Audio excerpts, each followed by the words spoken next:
I've done around 6 or 7 Hyrox events, including solos, doubles, a pro event. But today we're going to go back to the very first one and my experience of it. Birmingham 2022. Let's take a deep dive. Let's go. Witness the Fitness Podcast. Discussions and ramblings of everything fitness, health, and nutrition. Let's go!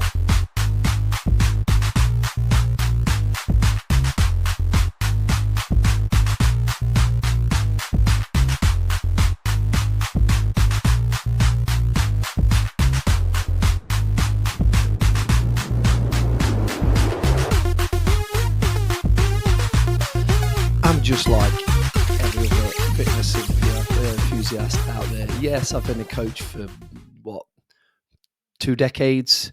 I've done loads of different events. I've done Tough Mudders, Spartans, loads of obstacle courses. I've done half marathons years ago. So I've kind of done a lot. But weirdly, I'm still on the lookout for kind of like a new challenge, something that's going to maybe push limits, make me work a little bit harder, refocus my training. And Hyrox, seemingly when I heard about it, I was like, this might be the fit. You know, I'm missing out. I used to play sport a lot. I had to give up football because I was picking up injuries just because of the nature of sport. So Hyrox seemed to be like, here's a thing that might just kind of help me along the way in terms of keeping that fix. And if you're listening to this podcast, you might be the same. And if you're like just at the start where you're thinking about it, this is definitely the episode for you.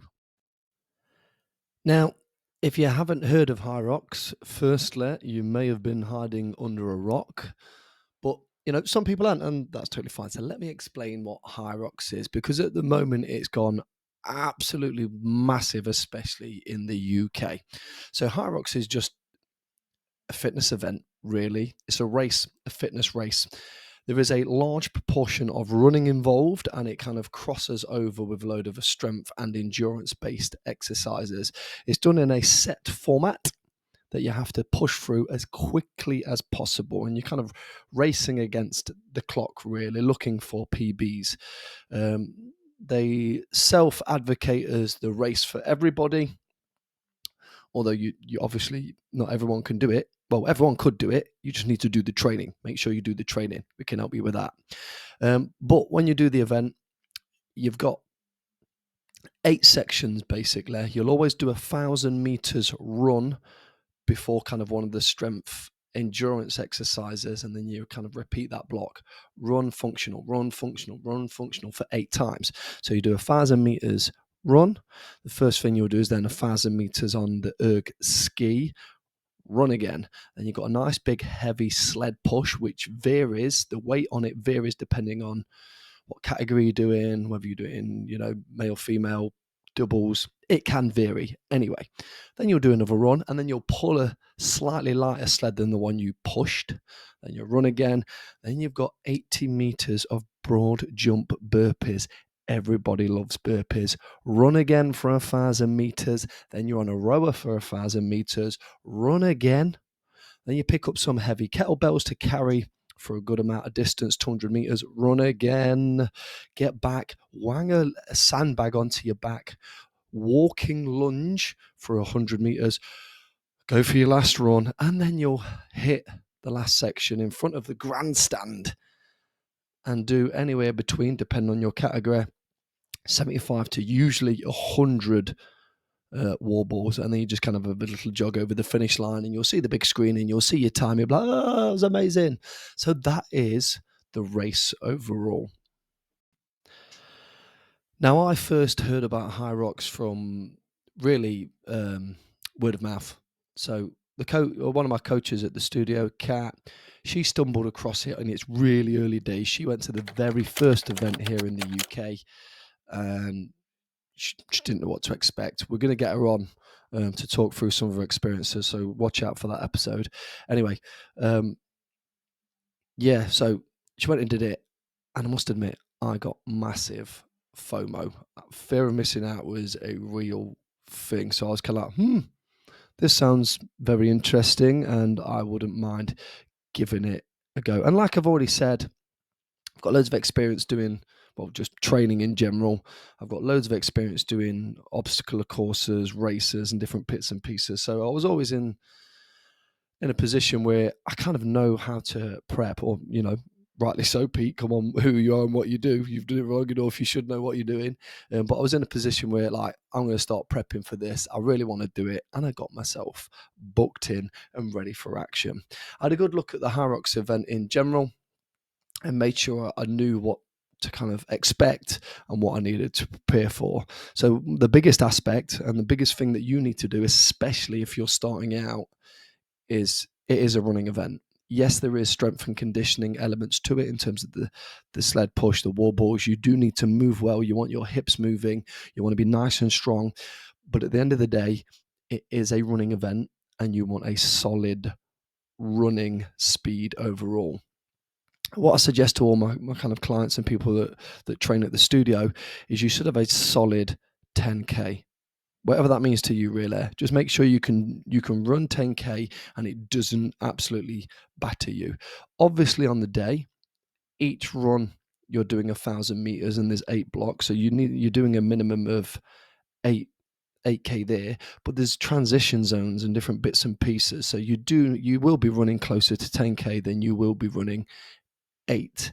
So we want that kind of being really solid. But that being said, I started working on building up some kind of leg strength, hip mobility, in line with kind of pushing that sled as efficiently as I could when I'm a little bit fatigued in the legs in terms of all that running. One of the biggest aspects that people struggle with is the crossover.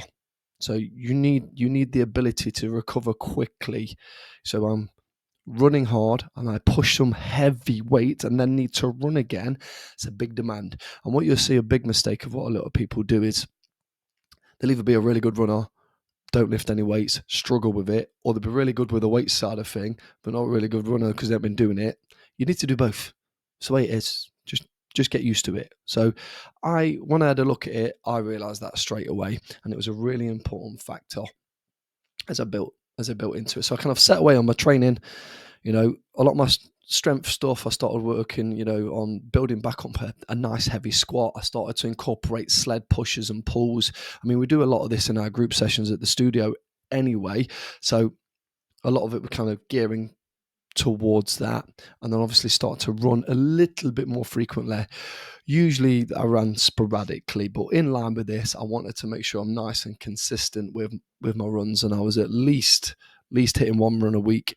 If you want to do really well, then you need to be running 2, maybe 3 times a week overall. Definitely at least twice a week. So in my training building up to it, I got to the last couple of weeks before the event that was in October. So I'm a couple of weeks short. I've been doing some training, and I always do a kind of simulation. Always, it's not even to kind of check where you're physically at; it's to check where you're mentally at, and also to kind of tick off in your head and to build a little bit of confidence. One of the best things is that you get that practice run under your belt, regardless of how it goes. You can always fall back onto I've done it, or I've learned some lessons from it. You can make mistakes in the simulation that then hopefully transmits that you won't make mistakes on the race day, because at the end of the day, there's no pressure in it as such, only the pressure that you apply to yourself. But you want to enjoy it as much as you can, and you don't want to do something, a stupid mistake that you could have picked up in training and dealt with it on the actual day. So simulations are for really important. So I did a simulation.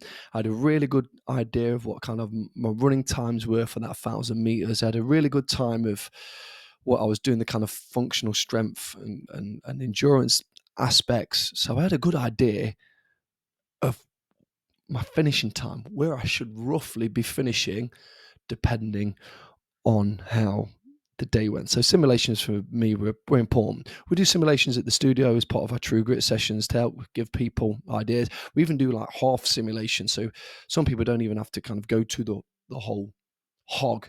It can take a while. Sometimes we do kind of like sprint versions, so they can do it in bit by bit and just stagger it up a little bit more. Build that confidence bit at a time, really.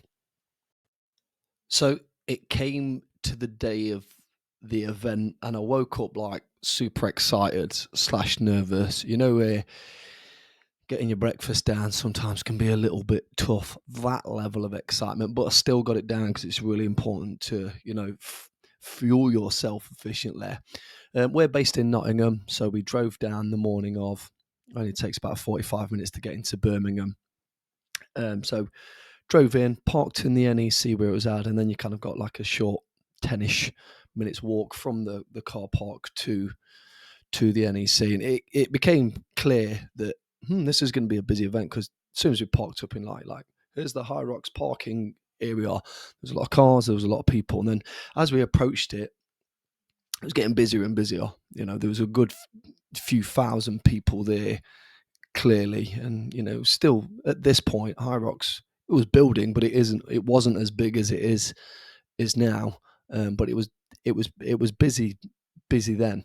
And as I'm kind of, from the car park to the the NEC, you're seeing more and more people. The excitement just starts to bubble. It's building up. So it was a real good, like, just to get yourself ready. You can feel that little bit of adrenaline starting to release into the body early days. So as we got into the NEC, and you queue up for the registration stuff, excitement build up, and that was when really I needed my first nervous wee. I had about three in the end, 3 or 4 nervous wees, but that was my first one. You got your band on. It's like, okay, we're gonna do this. Oh, I need a wee. My gut's already kind of, wanting to empty itself. So got that nervous wee out the way, and then we made our way into the main room. And wow, this was my first kind of like standout moment of it. The energy was like contagious. So I'm already in this excited, adrenaline filled, nervous, ready to rock mode. And then I walk into the room and the atmosphere was electric. So it's hustle and bustle, the kind of people, there's already people running around the track. And to kind of get across into the middle, they've got like I'll just say like a traffic light system. So there's people there, there's a split 2-way, and there's people telling you when you can and can't cross over because the runners are coming across. So there's all this like hustle and bustle going off. People are already taking on the event. Music is absolutely pumping, some absolute beats. Some beats are flying out. And there's people cheering you on. There's different sections going off. It's just a continual flow of energy overall. There's stalls there. There's just, honestly, there's so much going off. The energy in the room was absolutely amazing. And you just kind of soak all that energy in. And, as long as you use it in the right way, it will spur you on to do better. But the atmosphere, like I said, absolutely electric. One thing to bear in mind is with all the excitement, time flies. Before we knew it, we kind of looked out a bit. I'm like, oh, bloody hell, I best drop my bag off and actually start warming up. I am on fairly shortly. So just bearing that in mind, time can fly when you're in there. So drop my bag off, got myself into the kind of warm-up area, really good little warm-up area. It's got everything that you'd need in there. I'm working on doing a little bit of pulse raiser, just kind of opening out my hips, getting some mobility work going for my back, for my hips, making sure my ankles are all good for the amount of running that I'm doing, just a general kind of prepare myself. I set aside a good 20 to 25 minutes to warm up and just had a really gradual build up to it. So then by the time I'm getting closer to kind of the start point, this is just a natural progression to then get straight in to the running. So I was there, like I say, 25 minutes. When I was warm, I left myself. I always like to be. I'm never on time. I'm one of them that's always early. I'm there early. I'm ready to go. I'll be there ready to go before the actual go starts. So I kind of get to the starting gate 10 minutes before, and I'm just on the spot. Getting myself mentally prepared. If anything, I'm already physically prepared. I've done all the training. I'm nice and warm. I've ate well. I'm hydrated. I'm there just in that little bit of space. So you're kind of in the tunnel. The volunteers have kind of let you in. They've looked at your kind of start time on your arm that's written on and your band and stuff, and they kind of get into that start tunnel. And it's the start tunnel that for me is like, that was the hardest bit for me. So I'm generally good at controlling my nerves in that build up. So I just see it as excitement, and they don't really kind of do too much to me. But when you get into that tunnel, that's when I need to work hardest to control my nerves. So I'm starting to get a little bit nervous.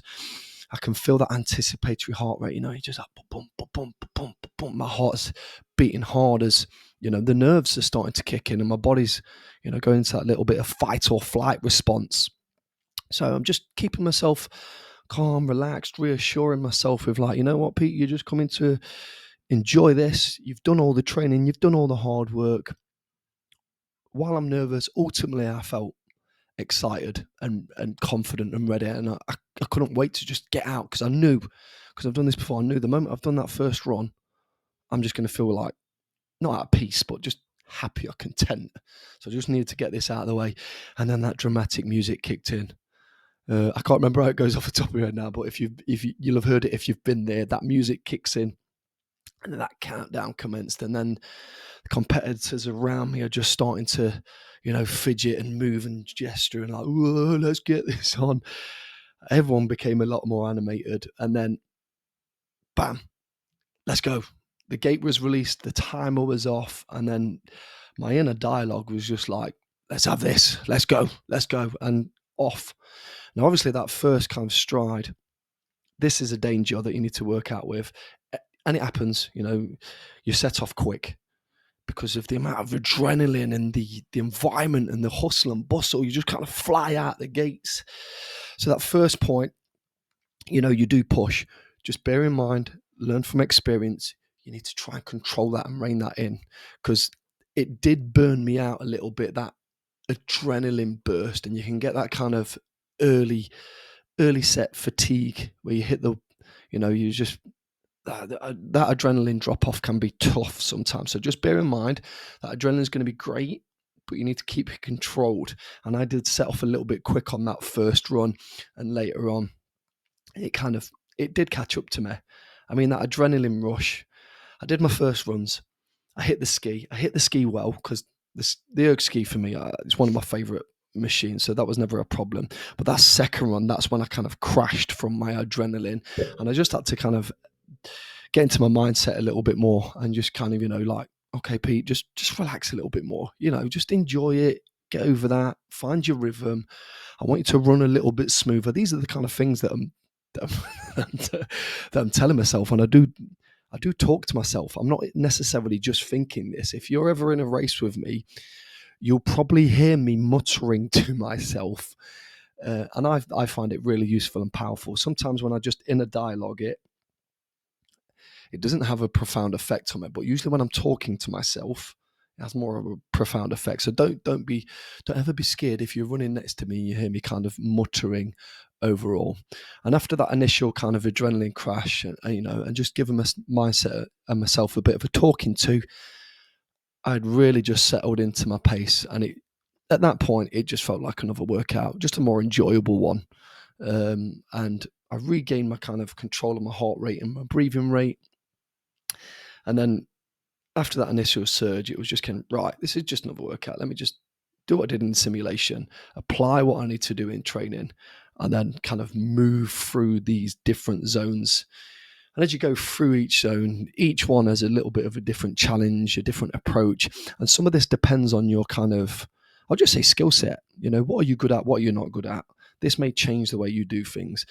Me, because of my training and my background, I am, for want of a better word, a jack of all trades. Everything I am competent on. There is nothing overly that kind of I struggle with. I've got good strength conditioning. I've got good mobility. My training's really sound and set. My running is fairly solid. So there's nothing that kind of overly like, oh, this is coming up and I'm worried about it.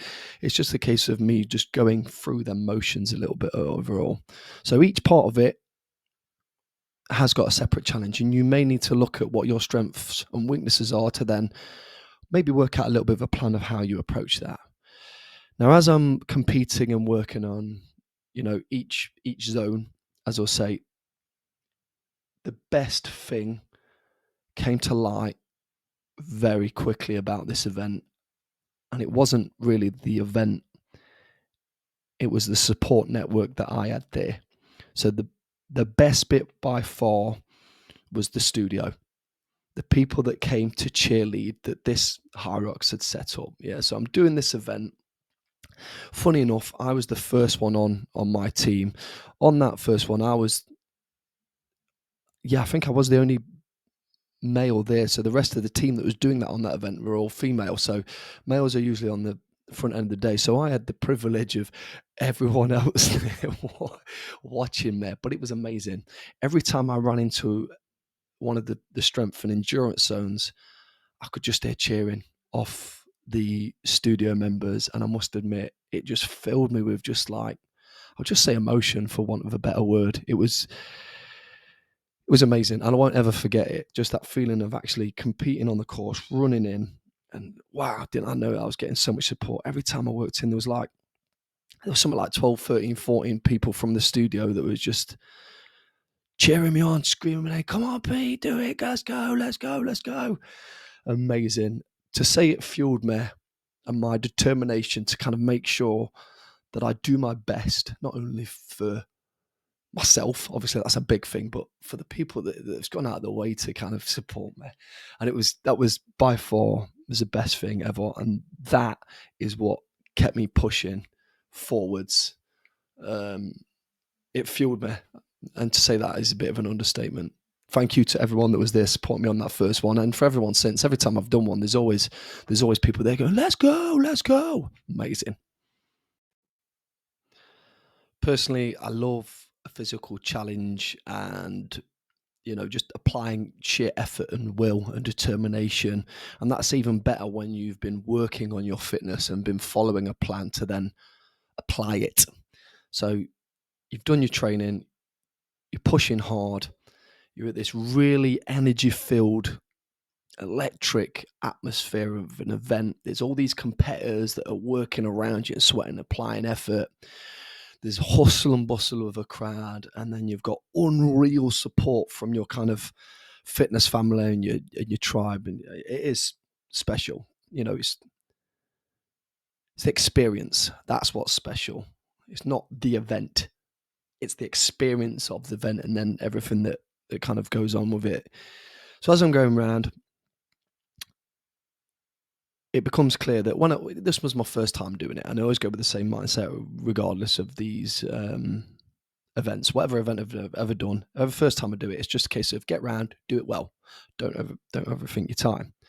Now, that a little bit went out the window when I was going through this race because of the event, the energy, like I've said, and the support. I was feeling really good, and every time I went through the obstacles, let's say, in the strength and endurance sections, I just got this feeling of like accomplished, conquered, next, on to next.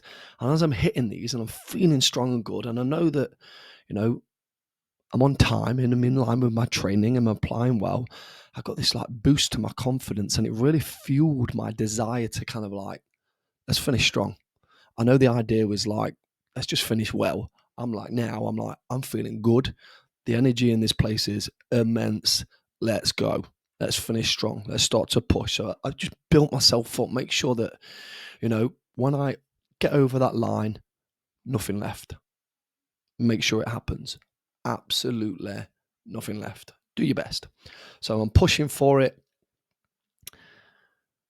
Like I say, with them last few runs, my legs are getting heavy, and I'm like, but I want this. Let's do it. And I get to the final zone, the wall balls. Now, like I said at the start, the wall balls has got the grandstand around it, and it's generally where you'll see most of the crowd. There's seating areas on a grandstand and stuff, but most of the people are there. Heavy legs, noise. Faisal's there, if you know who Faisal is, with his MC, and so it's all hustle and bustle at this. So it's an incredible setting for the kind of finishing. So I set out, I'm squatting, and at this point, when I read the rules, it was like hit 90 degree, and then you took the wall ball home. And I'm like, yeah, that's not a problem. So I just in my zone, and I must have done about, I'm not lying, maybe 10 or 15 repetitions in there. And there's a volunteer there counting the reps to make sure you do them, one, form, and two, the amount. And she's talking to me, but I'm not really like, because I'm just like, hit that point, depth. And I'm hitting 90 degrees. She then stops me a little bit more clearly, like hand on the shoulder, like, no rep. And I'm just like, what? I've just done like 10 or 15. She went, you need to go deeper. And at this point I thought it was 90 degrees. She went, no, you need to be below 90 degree. So I'm like, do you want me to depth squat these? Yes. Oh dear. So I can depth squat. That's not a problem. A lot of people do suffer with that. You're like, isn't it not able to get the depth? And that's something you need to work on. But I wasn't really doing that in my overall training in the simulation. So it was a bit of a, we'll just say, an adaptation I had to do that then took even more out of my legs, because I hadn't been doing it at depth during the training. And that was mentally the toughest point, because I had to really readjust where I was and what I was doing and making sure I was hitting through. And because, I was already tired, already had heavy legs, and then I had to make this readjustment. As you can imagine, the impact on my legs was a little bit greater. So it was like, oh, this is fucking a little bit tougher. But I got on with it. Just need to dig deeper. I need to sit deeper in. Lucky enough, I don't need a boxer out. It's just a case of make that little adjustment and push them all. I'm hitting them now. She's nodding, going, yeah, here we go. And I push and I complete that 100th wall ball. I turned, sprinted for the line, crossed it, looked up, and I was really happy that I did 1 hour 19, pretty much what I did in the training, maybe a little bit quicker. I mean, I did 120 in training, 119 on my first event. I was happy. But then the best thing happened again. I collect my finishing badge, which isn't the best bit. I turned around to my team. That was special. I turned around to my team and they're all just nothing but smiles, cheering and congratulations. And I must admit, it melted me a little bit. It made me feel really emotional. Obviously, I was tired. I'd really pushed myself as well as I could. I got my finishing badge. I'm like this feeling from my body and my mind that I'd done this task. And then just the emotion and the cheer and the support that I got from my group was amazing. And it melted me. And that was the pinnacle of that event for me. That was truly the cherry on the cake. Amazing just to have that support. Completing my first Hyrox experience was brilliant. The sense of overall achievement, you get a lot of that from, like I said before, you've set up this challenge or you've signed up for this challenge. You know it is going to push you in some way. You set out to follow a program and a plan, and you do the hard yards within your training, and then you turn up on the day, you're nervous, and then you apply your will, your power, your being into it, and then you complete it, and then you've got this energy around you and this support. It's what gives you that kind of overall sense of just achievement and just pure. It's just a good, solid feeling overall. So you've got this combination of you applying yourself, the event, the different competitors there, the crowd, the environment, the atmosphere. Then you've got the, that interplay between you and your support group, the energy throughout. And that is the testament of Hyrox, really. That it is able to bring about this connection. That's a true testament of kind of the power of pushing yourself to do something that you may think is beyond your limit. Now, I didn't think ever before that Hyrox was beyond me. I knew it required effort from my part, but some people get that kind of fear, especially if it's the first time they've done something. I'm hoping that once you've listened to this podcast, it's inspired you to go and try Hyrox or even other events that are out there for the first time.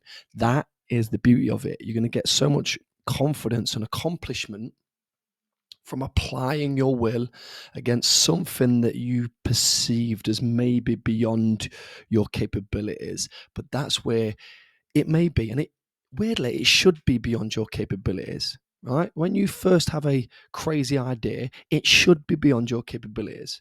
So here's your capability. Here's the limit you need to get to. That's training. That gap in between, that's the training you need to do overall. So, don't be put off by it.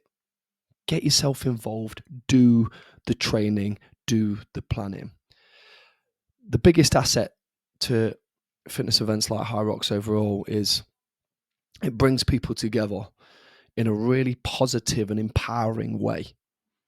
You cannot help but be there and encourage someone that's, when you see them race, you may see someone that's kind of half just keeled over, maybe on the burpees, just keeled over, just, oh dear, this is tough. And you cannot help yourself but just be positive and, like, come on, you can do this, take deep breaths, keep digging. It's amazing. So that is the testament of Hyrox overall, that power to bring people together. So Hyrox is more than just a fitness competition or fitness race. It's a challenge for your physical and your mental boundaries. It's an opportunity for you to better yourself. It's an opportunity to bring people together. It's a combination of different fitness elements of, the running, the cardiovascular endurance, as well as the strength elements. When you combine all this, it's going to leave you with something, a little bit of an unforgettable experience overall that you're probably going to want to repeat a little bit often. Like I say, this was the first of many. I know Kat's done easily double figures. A lot of our team now at the studio have done events, done multiple events. We've been abroad and done them. They're some of the best weekends. I'll do a podcast on one of them next time where, we've traveled to Barcelona, to Hamburg to do different events, different Hyrox events. So really, it's more than a fitness competition. And if you feel ready to kind of step out your comfort zone a little bit and apply some sheer power, determination, and will, I highly recommend giving a Hyrox a go. You need to do the hard yards. You need to prepare yourself. You need to train hard. I would go out your way to find a positive community that will be supportive and embrace you and the efforts, and you need to repay that as well. Don't just go there for you. I stayed all day and support the rest of the team because I wanted to, if anything, because of that scenario overall. But brace yourself for something that's going to give you kind of like that thrill, adrenaline fueled, apply your sheer will adventure.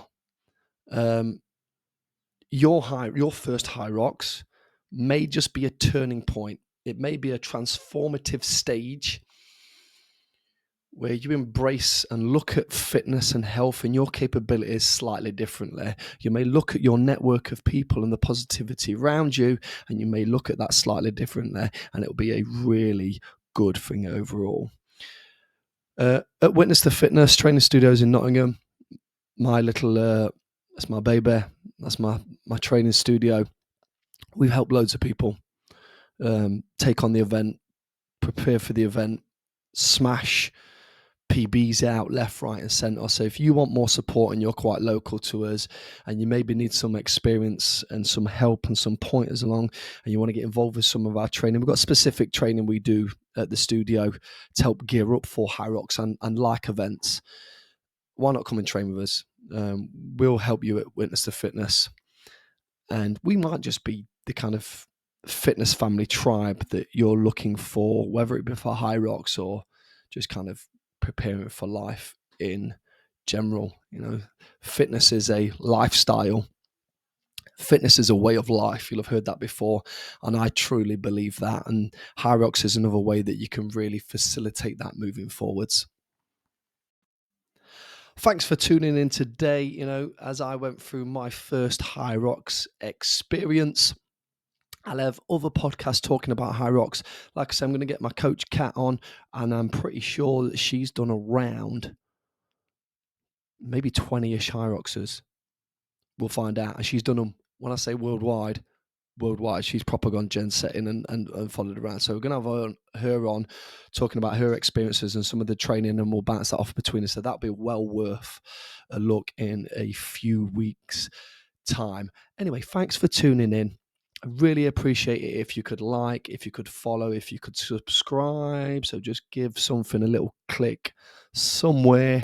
And as always, thanks for tuning in. Stay active, stay healthy, stay motivated. Until next time. Thanks later. for joining us for today's episode of the Witness to Fitness podcast. The place to be for everything fitness, health, and nutrition.